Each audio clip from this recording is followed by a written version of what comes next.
السلام علیکم پیارے بچوں، آج کی ہماری کہانی کا عنوان ہے سچائی کی مہک۔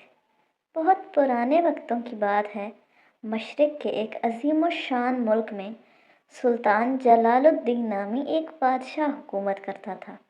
اس کی سلطنت اپنی ہریالی، پھولوں اور انصاف کے لیے پوری دنیا میں مشہور تھی۔ سلطان کو پودوں اور پھولوں سے عشق تھا۔ اس کا ماننا تھا کہ جو شخص ایک ننھے سے بیج کی پرورش کر کے اسے تناور درخت یا خوبصورت پھول بنا سکتا ہے، وہ زندگی کی مشکلات کا مقابلہ کرنے کا بھی حوصلہ رکھتا ہے۔ وقت گزرتا گیا اور سلطان بوڑھا ہونے لگا۔ اس کی اپنی کوئی اولاد نہ تھی، اس لیے اسے فکر لاحق ہوئی کہ اس کے بعد اس عظیم سلطنت کا تخت و تاج کون سنبھالے گا۔ اسے کوئی ایسا وارث چاہیے تھا جو نہ صرف ذہین ہو بلکہ اس کا کردار بھی فولاد کی طرح مضبوط اور شیشے کی طرح شفاف ہو۔ ایک دن شاہی منادی کرائی گئی، سلطنت کے تمام بچے کل صبح شاہی باغ میں جمع ہو جائیں۔ سلطان اپنے جانشین کا انتخاب کرنے کے لیے ایک خاص مقابلے کا آغاز کر رہے ہیں۔ پورے ملک میں ہلچل مچ گئی۔ اسی شہر کے ایک کونے میں ہانیہ نامی ایک بچی رہتی تھی۔ ہانیہ کو پودوں سے جنون کی حد تک لگاؤ تھا۔ اس کا چھوٹا سا گھرانہ غریب تھا، لیکن اس کے ہاتھ میں وہ جادو تھا کہ وہ بنجر زمین پر بھی ہریالی لا سکتی تھی۔ جب اس نے یہ سنا تو وہ بھی پر امید ہو کر شاہی باغ پہنچی۔ ہزاروں بچے جمع تھے۔ سلطان نے ہر بچے کو ایک ایک بیج دیا اور کہا، یہ ایک نایاب پھول کا بیج ہے، اسے لے جاؤ، ایک گملے میں بو اور پورے 1 سال تک اس کی پرورش کرو۔ آج سے ٹھیک 1 سال بعد تم سب اپنے گملے لے کر یہاں آؤ گے۔ جس کا پھول سب سے زیادہ خوبصورت اور منفرد ہوگا وہی اس سلطنت کا اگلا حکمران بنے گا۔ ہانیہ گھر آئی اور بڑے پیار سے ایک مٹی کا گملہ تیار کیا۔ اس نے بہترین مٹی، کھاد اور پانی کا انتظام کیا۔ بیج کو گملے کے عین درمیان میں بویا اور اس کے پھوٹنے کا انتظار کرنے لگی۔ 1 مہینہ گزرا، 2 مہینے گزرے، لیکن گملے میں سے سبزہ تو دور کی بات، ایک ننھی سی کونپل بھی نہ پھوٹی۔ ہانیہ پریشان ہو گئی۔ اس نے مٹی بدلی، گملے کی جگہ بدلی، اسے دھوپ اور سائے کے حساب سے رکھا، لیکن نتیجہ وہی، خالی گملہ تھا۔ دوسری طرف شہر کے باقی بچوں میں چرچے تھے کہ ان کے بیجوں سے پودے نکل آئے ہیں۔ ہانیہ کا ایک ہم جماعت جس کا نام ارسلان تھا، وہ روزانہ شیخی اڑاتا، میرا پودا تو قد نکال رہا ہے، اس کے پتے بہت ہی چمکدار ہیں۔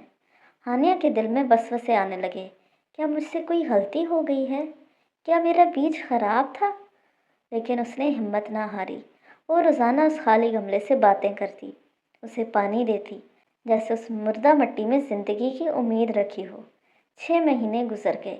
اب شہر کے گلی کوچوں میں پھولوں کی خوشبو آنے لگی تھی۔ ہر بچہ فخر سے اپنے گملے کے چرچے سناتا۔ کوئی کہتا اس کا گل داؤدی کھلا ہے، کوئی کہتا اس کا سورج مکھی سب سے اونچا ہے۔ ہانیہ کی ماں نے اسے مایوس دیکھا تو بولی، بیٹا، سچی محنت کبھی ضائع نہیں جاتی۔ اگر تمہارا بیج نہیں اگا تو بھی تم اپنی کوشش جاری رکھو۔ سچائی گملے میں نہیں، تمہارے ارادے میں ہونی چاہیے۔ پورا سال بیت گیا، فیصلے کا دن آ پہنچا۔ دربار کا منظر دیدنی تھا۔ ہزاروں بچے قطاروں میں کھڑے تھے اور ہر ایک کے ہاتھ میں ایک سے بڑھ کر ایک خوبصورت، رنگین اور خوشبودار پھولوں والا گملہ تھا۔ کسی کے پاس سرخ گلاب تھے تو کسی کے پاس بنفشی رنگ کے نایاب پھول۔ پورا دربار رنگوں کا سمندر لگ رہا تھا۔ ہانیہ ان سب کے درمیان سب سے پیچھے کھڑی تھی۔ اس کے ہاتھوں میں ایک خالی گملہ تھا جس میں صرف نم مٹی تھی۔ دوسرے بچے اسے دیکھ کر ہنس رہے تھے۔ ہانیہ، کیا تم یہاں مٹی دکھانے آئی ہو؟ ارسلان نے تنزن پوچھا، جس کے ہاتھ میں ایک حیرت انگیز نیلے رنگ کا پھول تھا۔ سلطان جلال الدین دربار میں داخل ہوئے۔ ان کی نظریں سب بچوں کے گملوں پر پڑ رہی تھیں، لیکن ان کے چہرے پر خوشی کے بجائے ایک عجیب سی سنجیدگی اور دکھ تھا۔ وہ ایک ایک بچے کے پاس جا رہے تھے، پھول دیکھتے اور خاموشی سے آگے بڑھ جاتے۔ جب وہ ہانیہ کے پاس پہنچے تو ہانیہ نے شرمندگی سے سر جھکا لیا اور اس کی آنکھوں میں آنسو آ گئے۔ سلطان نے پوچھا، بچے، تمہارا پھول کہاں ہے؟ ہانیہ نے ہلکی آواز میں جواب دیا، عالیجا، میں نے پورا سال جی جان سے محنت کی، میں نے مٹی بدلی، اسے وقت پر پانی دیا، دن رات اس کی حفاظت کی، لیکن اس بیج سے کچھ نہ نکلا۔ میں آپ سے معافی چاہتی ہوں کہ میں ایک خالی گملہ لے کر آئی ہوں، لیکن میں نے اس بیج کے ساتھ کوئی دھوکہ نہیں کیا۔ یہ وہی بیج ہے جو آپ نے مجھے دیا تھا۔ سلطان کے چہرے پر اچانک ایک مسکراہٹ پھیل گئی۔ انہوں نے ہانیہ کا ہاتھ پکڑا اور اسے تخت کے پاس لے گئے۔ تمام دربار میں خاموشی چھا گئی۔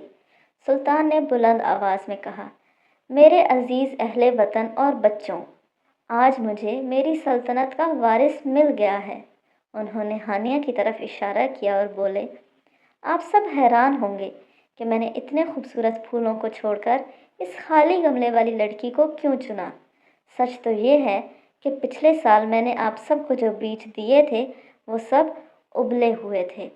پورے دربار میں ایک سناٹا چھا گیا۔ ابلے ہوئے بیج کبھی اگ نہیں سکتے، سلطان نے سخت لہجے میں جاری رکھا۔ جب آپ سب نے دیکھا کہ بیج نہیں اگ رہے تو آپ نے بیج بدل لیے۔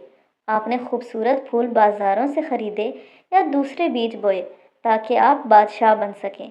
آپ سب نے مجھے دھوکہ دیا، سوائے اس ایک بچی کے۔ اس بچی نے ناکامی کو قبول کیا، شرمندگی برداشت کی، لیکن اپنی سچائی پر سمجھوتا نہیں کیا۔ اس کا خالی گملہ اس کے کردار کی بلندی کی گواہی دے رہا ہے۔ سلطان نے ہانیہ کو سلطنت کی شہزادی اور اپنا جانشین مقرر کیا۔ ہانیہ نے ثابت کر دیا کہ کامیابی کا تعلق ظاہری رنگ و روپ سے نہیں، بلکہ اس نیت اور سچائی سے ہے جو انسان کے اندر ہوتی ہے۔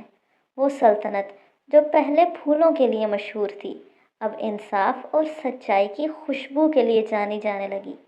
ہانیہ نے بڑے ہو کر ایک ایسی عادل حکمران کا نام پایا جس کی مثال آج بھی تاریخ دیتی ہے۔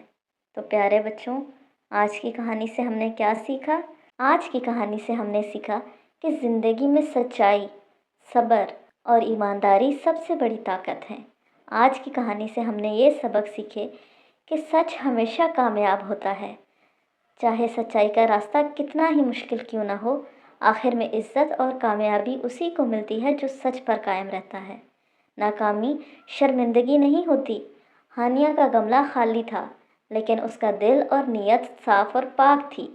سچی ناکامی جھوٹی کامیابی سے کہیں بہتر ہوتی ہے۔ لالچ انسان کو غلط راستے پر لے جاتا ہے۔ جن بچوں نے بیج بدل لیے وہ وقتی طور پر تو خوش ہوئے، لیکن سچ سامنے آنے پر سب کچھ کھو بیٹھے۔ صبر کرنے والوں کو بہترین انعام ملتا ہے۔ ہانیہ نے پورا سال صبر کیا، انتظار کیا اور ہمت نہیں ہاری۔ صبر کا پھل ہمیشہ میٹھا ہوتا ہے۔ کردار خوبصورتی سے زیادہ اہم ہے۔ خوبصورت پھول سب کے پاس تھے، لیکن بہترین کردار صرف ہانیہ کے پاس تھا۔ اللہ اور وقت سچ کو ضرور ظاہر کرتے ہیں۔ اگر نیت صاف ہو تو دیر ضرور ہوتی ہے، اندھیر نہیں۔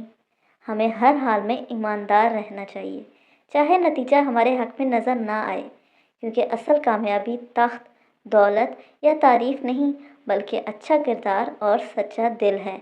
یاد رکھیے، سچائی کی خوشبو کبھی ختم نہیں ہوتی۔ سچائی کے راستے میں شروع میں تنہائی اور شرمندگی ہو سکتی ہے، لیکن انجام ہمیشہ کامیابی اور عزت ہوتا ہے۔ ایک سچی ناکامی ہمیشہ جھوٹی کامیابی سے 1000 درجے بہتر ہوتی ہے۔ تو آج کے لیے اتنا ہی، کل ملیں گے ایک نئی کہانی کے ساتھ۔ تب تک کے لیے اللہ حافظ، فی امان اللہ۔